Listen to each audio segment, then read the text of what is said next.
Hello everyone. मैं हूं Pushpa Singh. Competitive study point में आपका स्वागत है। हम जैसा प्रधान शिक्षक की तैयारी के लिए आपको बता चुके हैं कि 75 मार्क्स का क्वेश्चन जीएस से संबंधित रहेगा, 75 मार्क्स का डीएलएड से।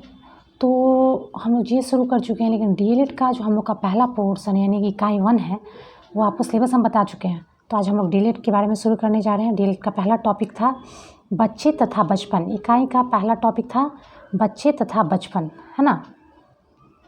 अब इसके बारे में आप देख लीजिए। हम आपको सिलेबस दिखा रहे हैं। बच्चे, स्क्रीन पर देखिए, बच्चे तथा बचपन, सामाजिक, सांस्कृतिक और ऐतिहासिक समझ, है ना।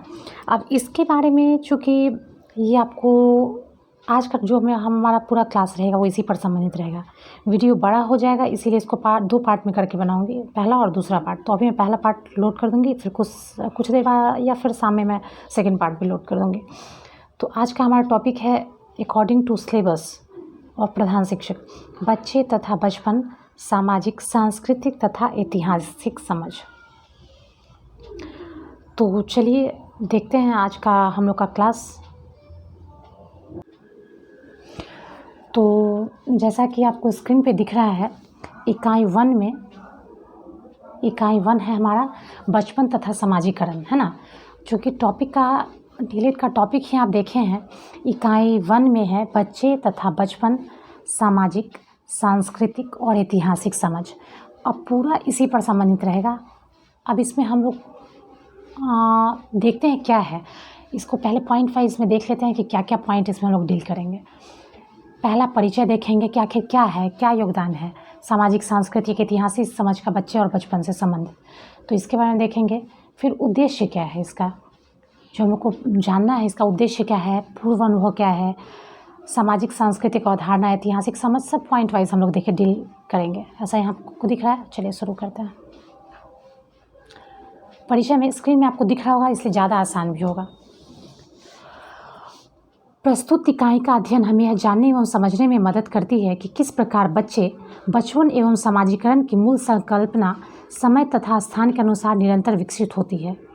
विद्यालय में परिवेश जन्य अनुभव एवं अंतःक्रिया इस बात को स्पष्ट करती हैं कि प्रत्येक परिवार, समुदाय एवं समाज बच्चे बचपन एवं उनके समाजीकरण को भिन्न भिन्न नजरिए से देखते हैं तथा विभिन्न तरीकों एवं साधनों से उनके विकास की व्यवस्था करते हैं। मानव मूलतः एक सामाजिक सांस्कृतिक प्राणी है। सामाजिक व्यवस्था की वह एक नियामक और अपरिहार्य इकाई है। विभिन्न विकासीय अवस्थाओं से गुजरते हुए व्यक्ति के लिए बचपन और उससे जुड़े हुए विभिन्न संदर्भ एवं अनुभव जीवन को लगातार प्रभावित करते हैं। इन अर्थों में बचपन मात्र जैविक निर्मित ही नहीं होता, बल्कि सामाजिक, सांस्कृतिक, ऐतिहासिक निर्मित भी होता है।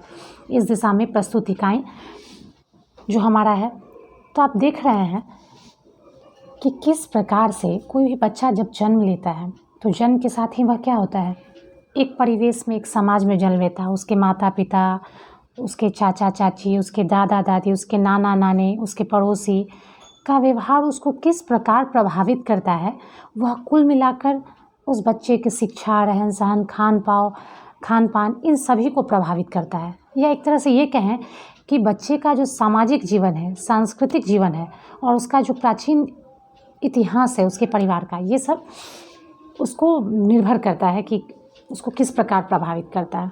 तो इसी के क्रम में हम लोग देखते हैं, हम जानते हैं कि समाज अपने विभिन्न गतिविधियों एवं प्रक्रियाओं के माध्यम से व्यक्तियों के समाजीकरण की व्यवस्था करता है। आधुनिक सामाजिक परिदृश्य में बचपन एवं समाजीकरण के व्यवस्थापन एवं नियमन में माता पिता, परिवार, पड़ोस, जेंडर, समुदाय, मीडिया तथा विद्यालय की महत्वपूर्ण भूमिका स्थान रखती है। इनमें एक और नया पहलू बाल अधिकारों का जुड़ गया है, जिसकी समझ हम सभी शिक्षकों को अवश्य होना चाहिए। इसी को उदाहरण के स्वरूप हम लोग कैसे देखते हैं, सो देखिए। पहले उद्देश्य देखेंगे। बच्चे तथा बचपन का समझ। बच्चों तथा उनके बचपन से हमारा हर रोज सरोकार है, जिसके संदर्भ में यह बात बहुत मायने रखती है कि हमारे उनके प्रति क्या समझ है। समाज में बच्चों तथा उनके बचपन को देखते समझने के कई नज़रिए हैं, जिनसे हम प्रभावित होते हुए किसी बच्चे से व्यवहार करते हैं। इसका सीधा प्रभाव बच्चों के विकास पर पड़ता है। अतः एक शिक्षक या शिक्षिका के लिए तो यह और महत्वपूर्ण हो जाता है कि वह उन सामाजिक, सांस्कृतिक नज़रियों तथा साथ में अपनी सोच का गहन विश्लेषण करे। इस खंड के पहले भाग में कुछ दृष्टांतों की मदद से इसका अवलोकन किया गया है। चित्र आप देखिए स्क्रीन पे जैसा दिख रहा है। स्क्रीन पे आपको क्या दिख रहा है, सो जरा ध्यान से देखिएगा। पहले देखें, यहाँ स्क्रीन पे आपको क्या दिख रहा है, एक शिक्षिका महोदया बैठी हैं या फिर घर में कहीं दादी हैं बैठी हुई हैं, उनके आसपास बच्चे, शायद वो कुछ कहानियाँ सुना रही हैं और बच्चे उससे प्रभावित होकर सुन रहे हैं। यहाँ पे कोई बच्चा लिख भी रहा है। तो बचपन तथा सामाजिक और सांस्कृतिक अवधारणा किस तरह से है, इसको देखते हैं। हमारे समाज में रोजाना कई ऐसी घटनाएं या गतिविधियां होती हैं जिनके आधार पर समझना मुश्किल है कि बच्चों तथा बचपन के बारे में हम क्या सोचते हैं। आगे दृष्टांतों के माध्यम से कुछ ऐसे उदाहरणों को दिया गया है जिसके माध्यम से बच्चे तथा सामाजिक सांस्कृतिक अवधारणा का विश्लेषण करेंगे। फोटो में आप पिक्चर में देख रहे हैं, एक मदर है, बच्ची को सुई लग रहा है, डॉक्टर सुई दे रहे हैं, बैठे हुए हैं और बगल में उसके फादर और लड़की का जिसको सुई पड़ा है उसका ब्रदर और उसके फादर खड़े हैं, है ना। तो ये कहानी क्या है इसको हम लोग देखते हैं। आरा के मोहनपुर गांव में मंगरू का परिवार रहता था। मंगरू एक किसान था जो अपने पैतृक जमीन पर साग सब्जी उपजाया करता था। मंगरू का बेटा बीरू गांव के ही चौधरी के आम का बागान देखकर ललचाया करता था, है ना। एक दिन गर्मी की भरी दोपहर में जब सारे लोग सो रहे थे, बीरू चुपके चुपके आम के बागान में पहुंच गया और ढेला मारकर आम तोड़ने लगा। चौधरी जी के आम के पेड़ पर किसकी नज़र थी? मोहनपुर गांव के मंगरू के परिवार का जो बच्चा था, बेटा बीरू, है ना। मोहनपुर गांव में मंगरू का परिवार का उसका बेटा बीरू रहता था, उसका नज़र चौधरी जी के आम के बागीचे पर था, है ना। ढेला मारकर एक दोपहर में जब सो गए तो सभी तो तोड़ने की कोशिश करने लगा। इसी बीच चौधरी के आदमी आ गए और बीरू उन्हें देखकर भाग गया। कोई ही भागेगा, आमतौर पर बच्चों का सामान्य घटना आप आस पास देखते हैं। यह खबर चौधरी के पास पहुंची, वह आग बबूला हो गया। उसने कुछ बुजुर्गों को इकट्ठा किया तथा बीरू की शिकायत प्रारंभ की। चौधरी ने कहा, यदि वक्त रहते बीरू की आदतों को नहीं सुधारा गया तो आगे चलकर वह बड़ी बड़ी घटनाओं को अंजाम देगा। अतः समय रहते उसे समझाना बहुत ही जरूरी है, उसे दंडित करना चाहिए जिससे फिर वह कभी ऐसे कार्य न कर सके। गांव के ही रामधनी ने कहा, अरे इतना बिगड़ने की कोई बात नहीं, अभी उसकी उम्र ही क्या है ना। 8-10 वर्ष का बच्चा है, प्यार से समझा बुझा के उसे सही रास्ते पर लाया जा सकता है। ये चीज़ देखिएगा, आप स्कूल में पढ़ाते हैं तो देखते होइएगा, बच्चे जो है अभी आम गर्मी के मौसम है तो कहीं से आम तोड़ लेते हैं, कहीं अमरूद का बागीचा है तो अमरूद तोड़ लेते हैं। तो ये कहानी लगभग हर जगह की होती है और वहाँ पे हमें ये समझना मुश्किल हो जाता है कि हम बच्चे के साथ कड़ाई से पेश आएँ या फिर उसके साथ नरमी से पेश आएँ, है ना। तो 8-10 वर्ष का बच्चा है, उसको रामधनी एक गांव के ही समझदार आदमी ये बात बोलते हैं कि प्यार से समझा बुझा कर उसे सही रास्ते पर लाया जा सकता है। ये तो बच्चों का स्वभाव होता है। चौधरी जी का जो बेटा ललन था वो कहता है, अरे छोटा क्या है, इस उम्र में तो विदेशों में लोग अपनी छोटी छोटी जिम्मेदारियों का निर्वहन करते हैं, ये सब मंगरू के लाड़ प्यार का नतीजा है। 2 थप्पड़ लगाया जाए तो अपने आप सुधर जाएगा। तभी शिक्षक राम महतो कहते हैं, समझा बुझा के भी तो हल निकाला जा सकता है, मारपीट से बच्चे ढीठ हो जाते हैं। ऐसे भी शिक्षा के अधिकार अधिनियम, ये ध्यान रखिए, शिक्षा का अधिकार अधिनियम कब आया? 2009 में, है ना। शिक्षा का अधिकार अधिनियम 2009 में बच्चों को दंड देने के विरुद्ध कड़ा कानून बनाया गया है। मंटू ने कहा, बिल्कुल ठीक है, यदि बच्चों को सही राह दिखाई और सही मार्गदर्शन दिया जाए तो बच्चे बुरी आदतें सीखेंगे ही क्यों। सही बात है, यदि आप बच्चे को सही रास्ते पर चलाना सिखा रहे हैं तो वो गलत रास्ते पर नहीं जाएंगे। और हमें यहाँ ये भी ध्यान देना है कि बच्चे में सबसे ज़्यादा है कि शांति का विकास किया जाए। वैसे भी हमारे आसपास बहुत अशांत माहौल रहता है, लोग काम चोरी ज़्यादा पसंद करते हैं।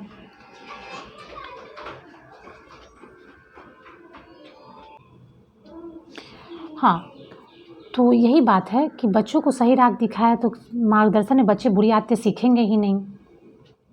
बहस का दौर चलता गया, जहाँ एक पक्ष बीरू को बच्चा न मानते हुए अपना अपराधी मानकर दंड की बात कर रहा था, वहीं दूसरा पक्ष बीरू को गलतियों को उसके बचपन की स्वाभाविक प्रतिक्रिया मानते हुए सही ढंग से विकास करने का मौका देने के पक्ष में था। शाम हो गई, लोगों ने बीरू को एक मौका देने की सिफारिश की और उसकी भूलों को बचपन की भूल मानकर माफ़ करें और समझाने बुझाने की बात पर सहमति जताई। अभी आप एक टीचर होने के नाते बता सकते हैं कि उपरोक्त दृष्टिकांत में बचपन के संदर्भ में विभिन्न वर्गों की अवधारणाओं के सामाजिक सांस्कृतिक संदर्भ का विवेचना करना है, फिर बीरू के व्यवहार का व्याख्या करना है। तो क्या करना चाहिए इस परिवेश में आपको कहा गया है। तो उसमें बच्चा 2 तरह से विकास कर सकता है। आप देख ही रहे हैं कि बच्चा 2 तरीक़ा से विकास किस तरह से कर सकता है। एक तो बच्चा ढीठ हो जाएगा, मारने पीट मर यदि बीरू के साथ मारपीट किया गया तो वह ढीठ हो जाएगा, ज़िद्दी हो जाएगा। लेकिन वही उसे प्यार से समझाया जाता है और इस बात को कि चोरी करना गलत है, दूसरे की सामान संपत्ति को छूना गलत है, तो शायद वह आसानी से समझ पाए। और हम ये जानते हैं कि बच्चे जो होते हैं वो बिल्कुल उनके घर परिवार में जो हो रहा है वह उसके प्रतिरूप होते हैं। यदि जिस ढंग से किसी को डांटना, किसी के साथ गलत बिहेव करना, झूठ बोलना, बात छुपाना, ये सारी चीज़ें जो है यदि घर में यदि गार्जियन कर रहे हैं तो निश्चित है कि वो उनके बच्चे में वैसा गुण आता है। तो इससे बच्चे कहीं किसी प्रकार से दोषी नहीं होते यदि यथासंभव उनमें सुधार के लिए अभिभावक पूर्णतः जिम्मेदार होते हैं, चाहे ये हमारे साथ हो या फिर अन्य अभिभावकों के साथ हो। तो इसी तरह से एक शिक्षक होने के नाते इन सारी चीज़ों को हमको समझना होगा कि बच्चे को हम किस प्रकार से हैंडल करें। अब दूसरा केस इसी तरह से देखते हैं क्या है। असलम जो है 20-22 वर्ष से हरियाणा के एक फैक्ट्री में काम करता था। विभिन्न प्रकार की पारिवारिक समस्याओं के कारण असलम का परिवार अपने पैतृक गांव में रहने आ गया और अपनी ज़मीन पर खेती बाड़ी प्रारंभ कर जीवन यापन करने लगा। असलम के 2 बच्चे थे। बड़ी बेटी सलमा 10 वर्ष की थी और छोटा बेटा सलमान 9 वर्ष का था। हाँ, तो हरियाणा में असलम का परिवार रहता था। तो असलम का बेटी जो थी वो सलमा 10 साल की और बेटा छोटा सलमान जो था वो 9 वर्ष का था। दोनों बच्चे हरियाणा में ही पढ़े वाले थे। गाँव आने का पहला मौका था, तो यहाँ पर उनका एडमिशन कहाँ करा दिया गया? सरकारी विद्यालय में करा दिया गया। कुछ दिनों तक शहरी परिवेश से ग्रामीण परिवेश में सामंजस्य स्थापित करने में उनको समय लगा, कठिनाई हो रही थी। इतना ही नहीं, नई जगह परिवेश होने के कारण गाँव के अन्य मुस्लिम परिवार के बच्चों के साथ वे सहज महसूस नहीं कर पा रहे थे। अब निश्चित है कि कोई एक जगह से दूसरे जगह प्रतिस्थापन करता है तो उसका एडजस्टमेंट थोड़ा कठिन होता है और विशेषकर बच्चों के लिए तो और ज़्यादा कठिन होता है। गांव के बच्चों का रहन सहन, बोल चाल, वेशभूषा कुछ दिनों तक उन्हें परेशान करता रहा। शहर में उनका पहनावा उनकी इच्छा के अनुसार था, परंतु उन्हें गांव में गांव के रीति रिवाजों के अनुसार ही रहना पड़ता था। विशेषकर सलमा की परेशानी ज़्यादा थी। गांव वाले अक्सर सलमान की कम परंतु सलमा के रहने सहने, खेलने कूदने, पहनने ओढ़ने को लेकर ज़्यादा टिप्पणियाँ करते थे। सलमा को यहाँ शहरों जैसी स्वतंत्रता नहीं थी। यहाँ वो अपने भाई की तरह पैंट या जींस नहीं पहन सकती थी। वह अपनी खिड़की पर बैठ धनी किसानों के घरों को देखा करती थी। उसे बड़ा अजीब लगता था जब वह उनके घर अपने उम्र के बच्चों को खिलौने से खेलते देखा करती और वह यह भी देखती कि उसी के उम्र के दूसरे बच्चे उनकी सेवा में लगे हुए थे, जो छोटी छोटी गलतियों के लिए दंडित किए जाते। तो देखिए यहाँ एक विचारधारा बन जाएगा। एक बच्ची जो शहरी परिवेश से आई है जहाँ पे सब कुछ बराबरी का मिल रहा हो, भाई बहन को बराबरी का दर्जा दिया जा रहा हो, जींस पैंट पहनना, साथ में खेलना, बाहर खेलना, लेकिन वही गांव के परिवेश में आकर के उसे लड़कियों की तरफ व्यवहार करना है। अमीर और गरीब का उसे पता चल रहा है कि अमीर जो है सो उसके सेवा में हमेशा लगे हुए हैं गरीब परिवार के बच्चे, और जबकि सेम उम्र के हों तो भी छोटी छोटी गलती के लिए उन बच्चों को दंडित किया जाए। वो हमेशा सोचते कि आखिर एक उम्र के होने के बावजूद भी उनसे दोहरा व्यवहार क्यों किया जाता है। जहाँ वे अपने बच्चों को तो समझते हैं, वहीं दूसरे गरीब बच्चों से वयस्क की तरह जिम्मेदारी निभाने की अपेक्षा रहते हैं। हरियाणा में सलमा फैक्ट्री के स्कूल में पढ़ती थी, अतः ऐसी बातें कम देखने को मिलती थी। आप जान रहे हैं कि अब चूँकि शहर में थी तो ये सब चीज़ मैटर था नहीं देखने वाला। सलमा हमेशा भ्रमित रहती थी कि मुझ में और दूसरे बच्चों में बड़ा अंतर क्यों है। वे भी तो हमारी ही उम्र के हैं, आखिर मैं बड़ी हूँ तो वे बच्चे कैसे हैं। आखिर यदि धनी परिवार के हैं तो आखिर बच्चे कैसे हुए। जब उम्र मेरे ही जैसे हैं तो आखिर वो बच्चे कैसे हुआ। मैं गलती करूँ तो उसी के लिए ज़्यादा दंड क्यों। आखिर में बच्चा कौन है और उसे बच्चे के रूप में माने जाने का आधार क्या है। रात बहुत हो चुकी था सलमा ने सोचा कि दूसरे दिन वह माँ से पूछेगी। ठीक है, तो ये हुआ। अब हम लोग को कुछ चीज़ जो विमर्श करने वाला बिंदु जो दिया गया है स्क्रीन पे देख सकते हैं। शहरी और ग्रामीण क्षेत्रों में बचपन की समझ को लेकर क्या फ़र्क है। आपकी समझ से सलमा और सलमान के बीच यानी दोनों भाई बहन के बचपन को भिन्न रूपों को देखे जाने का प्रमुख आधार क्या है। धनी और निर्धन परिवार में बचपन किन आधारों पर अलग अलग ढंग से देखा जाता है। सलमा की समझ को विस्तारित करें। किसी बच्चे के बचपन के संदर्भ में समुदाय की सोच को उस बच्चे के परिवार की आर्थिक सामाजिक दशा किस प्रकार प्रभावित करती है। इसका एग्जाम्पल देख सकते हैं, है ना। धनी और निर्धन वाला केस और आर्थिक और सामाजिक दशा बच्चे के सोच को किस तरह से यहाँ सलमा के सोच को प्रभावित कर रहा है वो आप देख सकते हैं उदाहरण के द्वारा। अब अगला है विषय वस्तु की समझ के बारे में हम लोग देखते हैं कि पहला दृष्टांत वन, जो पहला केस हम लोग देखे थे, बीरू जो चोरी कर रहा था चौधरी जी के आम के पेड़ से, भले ही वो 8 साल का लड़का है, लेकिन किस तरह से विभिन्न परिस्थितियाँ इस आशय के साथ किया गया है कि किसी बच्चे को बच्चे के रूप में समझे जाने या न समझे जाने में परिस्थितियाँ किस प्रकार प्रभावी भूमिका निभाती है ना। जैसे एक की नज़र में था, जिसके यहाँ चोरी किया उसके नज़र में था कि ये बच्चा नहीं है, यह बड़ा है, लेकिन गांव वाले जो या शिक्षक की नज़र में वह एक बच्चा है जिसको यह समझाना और सिखाना है। जबकि हम दृष्टांत 2 में जब देखते हैं, जब सलमा और सलमान की कहानी जो हरियाणा से आकर यहाँ रह रही है, उसके समझ में जो हम देखते हैं, तो सामाजिक, आर्थिक, सांस्कृतिक परिप्रेक्ष्य में बच्चों के बचपन में संदर्भ में लैंगिक, सामाजिक और सांस्कृतिक समझ को विस्तारित करता है ना। लैंगिक, जैसे लैंगिक भेद जैसे उसके और उसके भाई में ही डिफरेंस किया जा रहा है। सामाजिक रूप में भी देख रहे हैं, पहनावा और हवा डिफरेंट है। सांस्कृतिक समझ में भी देख रहे हैं कि कैसे किसी को सज़ा दिया जा रहा है उसी गलती के लिए, किसी को धनी परिवार को सज़ा नहीं दिया जा रहा है। तो सलमा के जो मन में उठा हुआ प्रश्न है, आखिर बच्चा कौन है, बच्चा के रूप में माने जाने का आधार कौन सा है। और ये बार बार पढ़ने और सुनने को हमारे कि बच्चा है, नादान होते हैं, बड़ों की सहायता से ही आगे बढ़ाया जा सकता है, इन उक्तियों को बच्चे के बचपन पर विशेष प्रभाव पड़ता है। वे यह सोचने के आदी हो जाते हैं कि वे फिलहाल कोई बड़ा काम नहीं कर सकते, क्योंकि अभी वे छोटे हैं, अतः कोई महत्वपूर्ण कार्य नहीं कर सकते। सभी महत्वपूर्ण काम वे बड़े होकर ही कर सकते हैं, इस कारण वे जल्दी से जल्दी बड़े हो जाना चाहते हैं। साथ ही समाज उनके व्यवहार को नियंत्रित करने के सारे तरीके को निरंतर अपनाता रहता है।